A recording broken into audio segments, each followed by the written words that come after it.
اللہ اکبر۔ بسم اللہ الرحمن الرحیم۔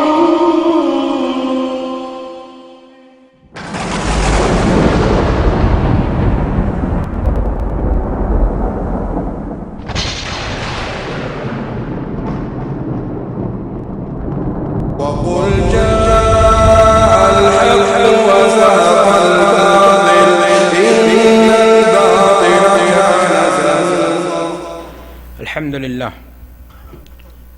الحمد لله نحمده ونستعينه ونستغفره ونؤمن به ونتوكل عليه ونعوذ بالله من شرور أنفسنا ومن سيئات أعمالنا من يهده الله فلا مضل له ومن يضلل فلا هادي له وأشهد أن لا إله إلا الله وحده لا شريك له وأشهد أن محمدًا عبده ورسوله أما بعد فإن خير الحديث كتاب الله وخير الهدي هدي محمد صلى الله عليه وسلم وشر الأمور محدثاتها وكل محدثة بدعة وكل بدعة ضلالة وكل ضلالة في النار. قال الله تعالى في القرآن المجيد: أعوذ بالله من الشيطان الرجيم بسم الله الرحمن الرحيم وننزل من القرآن ما هو شفاء ورحمة للمؤمنين. وعن عبد الله بن مسعود رضي الله تعالى عنه أن النبي صلى الله عليه وسلم قال: إن الرقية والتمائم والتولى شرك. رب اشرح لي صدري ويسر لي أمري واحلل عقدة من لساني يفقه قولي. سبحانك لا علم لنا إلا ما علمتنا إنك أنت العليم الحكيم. رب زدني علما رب زدني علما رب زدني علما. محترم سامعین، پروگرام میں شریک خواتین، بیٹیاں، مائیں اور بہنوں، عزیز بچوں، ماہانہ پروگرام حسین مجلس اور اس کے لیے موضوع منتخب کیا گیا ہے جھاڑ پھونک، تعویذ گنڈا، جادو ٹونا، اس کی شرعی حیثیت کیا ہے؟ موضوع بڑا اہم ہے کیونکہ ہر خاص و عام کی ضرورت ہے، خرد و کلاں، چھوٹا بڑا کوئی بھی ہو، ہر کسی کی یہ ضرورت ہے.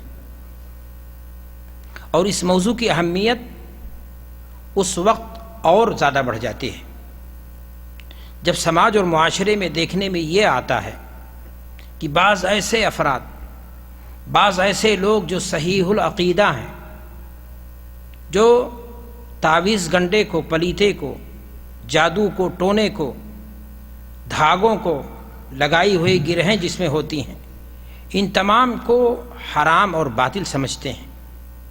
وہ جب ان کی اپنی ذاتی کوئی مشکل پیش آ جاتی ہے، ان کے اپنے کوئی گھر کا مسئلہ سامنے آ جاتا ہے، تو وہ اس گناہ میں لپت ہو جاتے ہیں اور مجبوری کا عذر بڑی سادگی سے بیان کرنے لگتے ہیں. آسانی لفظوں میں اگر کہا جائے، آسان لفظوں میں، تو وہ آسانی کے ساتھ، سادگی کے ساتھ جہنم کے خریدار بن جاتے ہیں. اپنی ایمانی غیرت کا کیا کر ڈالتے ہیں؟ سودا کر لیتے ہیں.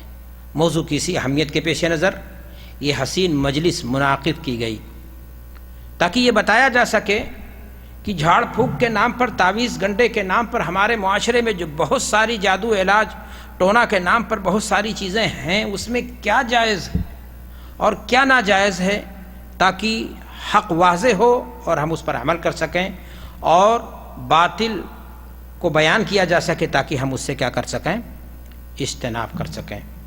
اللہم ارنا الحق حقا وارزقنا اتباعہ وارنا الباطل باطلا وارزقنا اجتنابہ. اے اللہ، حق کا حق ہونا ہمارے لیے واضح کر دے اور اس کی اتباع کی ہمیں توفیق دے دے، اور باطل کا بطلان واضح کر دے اور ہمیں اس سے بچنے کی توفیق عطا فرما. میں شکر گزار ہوں مکتب دعویٰ سینٹر مبرز کا، وہاں کے ذمہ داران کا، متعاونین دعات جو بھی ہیں لوگ جنہوں نے ادنا سا تعاون بھی کیا ہے اس ٹھنڈی کے موسم میں آپ لوگوں کو اکٹھا کرنے کا، اللہ تعالیٰ ان کی کوششوں کو قبول فرما لے، آپ کی حاضری کو قبول فرما لے، آخرت میں ہم سب کے لیے اس حاضری کو نجات کا ذریعہ بنا دے۔ دینی بھائیوں اور دوستوں، بر صغیر، ہند و پاک، بنگلہ دیش، نیپال، ہمارے ملکوں کا سچائی یہ ہے کہ حالت جو ہے وہ یہی ہے کہ دیہات کون کہے، شہر میں بھی ڈھنگ کے ہاسپٹل آپ کو نہیں مل پائیں گے جہاں انسان اپنی بیماری کا آسان اور سستا علاج کرا سکے۔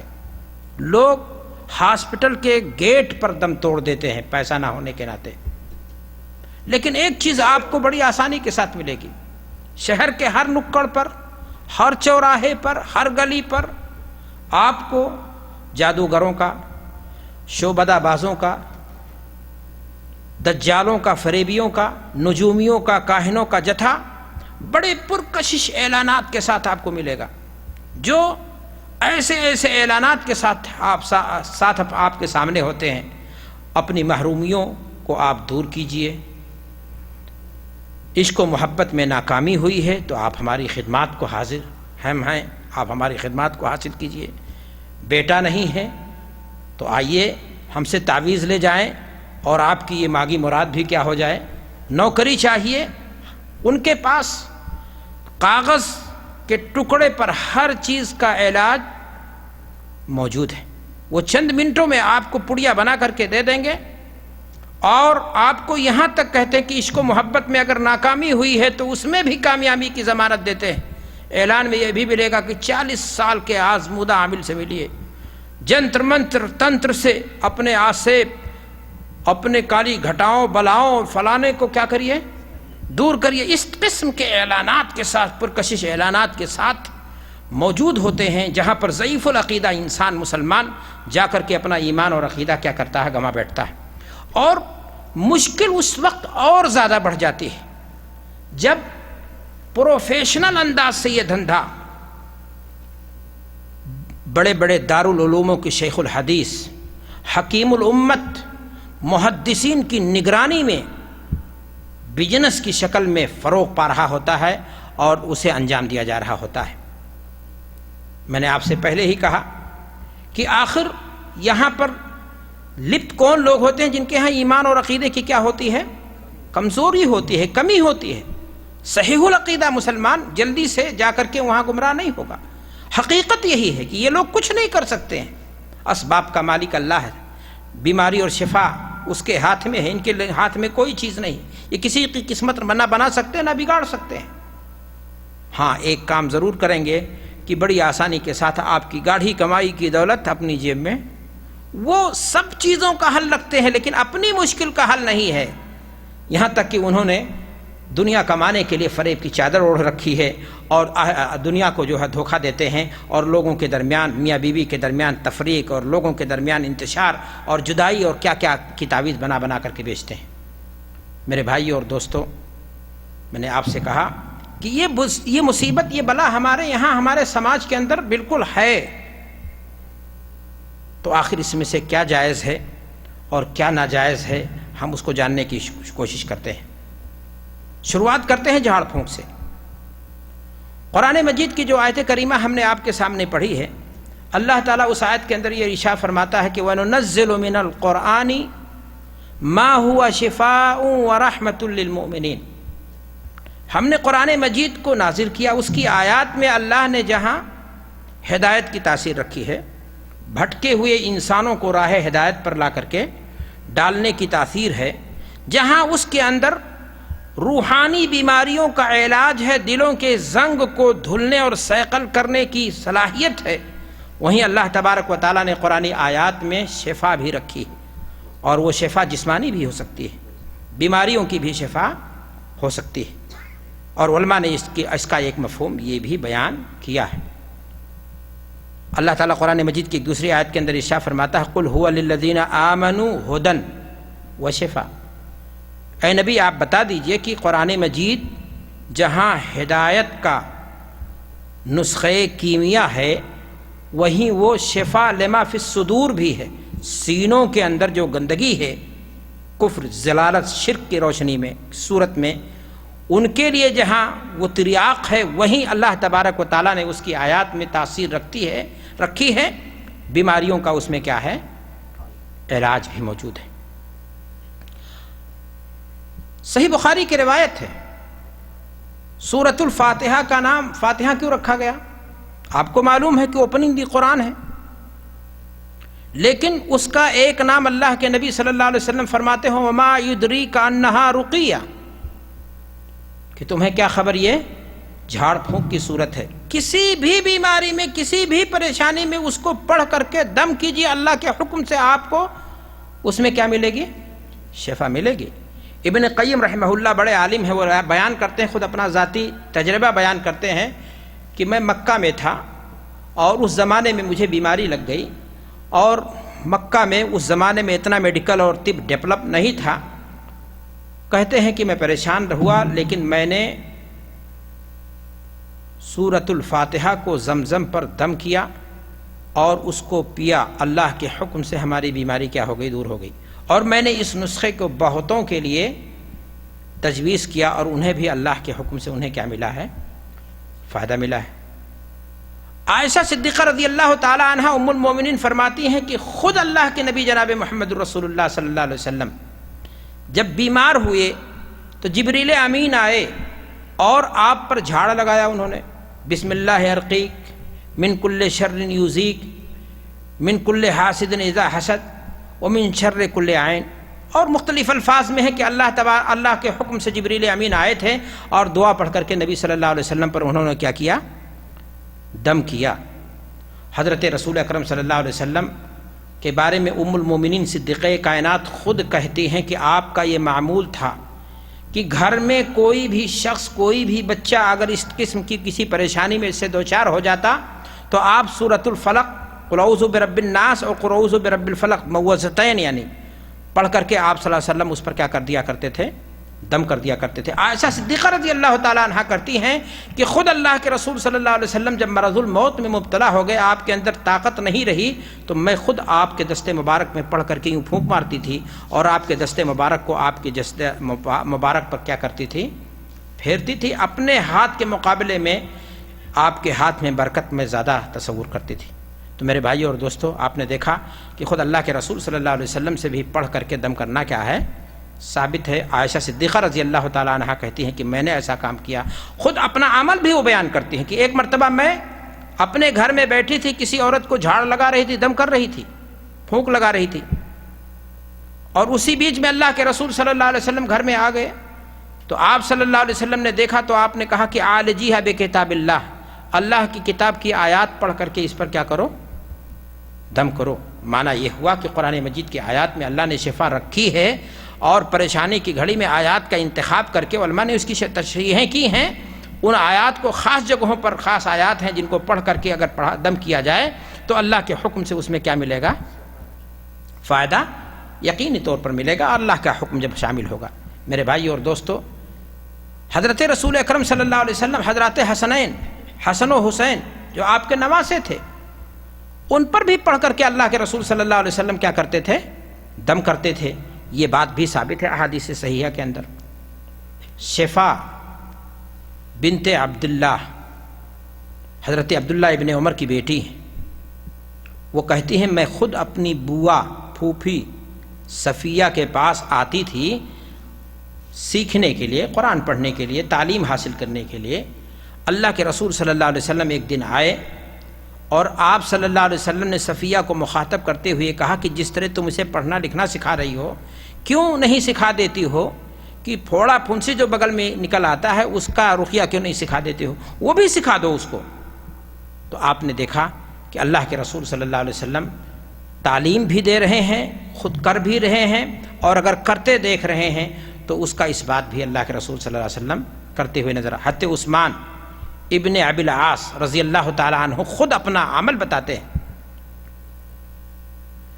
کہ میں درد سے دوچار تھا، اللہ کے رسول صلی اللہ علیہ وسلم کے پاس گیا اور میں نے عرض کیا کہ اللہ کے رسول صلی اللہ علیہ وسلم مجھے شدید تکلیف ہے۔ تو آپ صلی اللہ علیہ وسلم نے فرمایا ضع یدک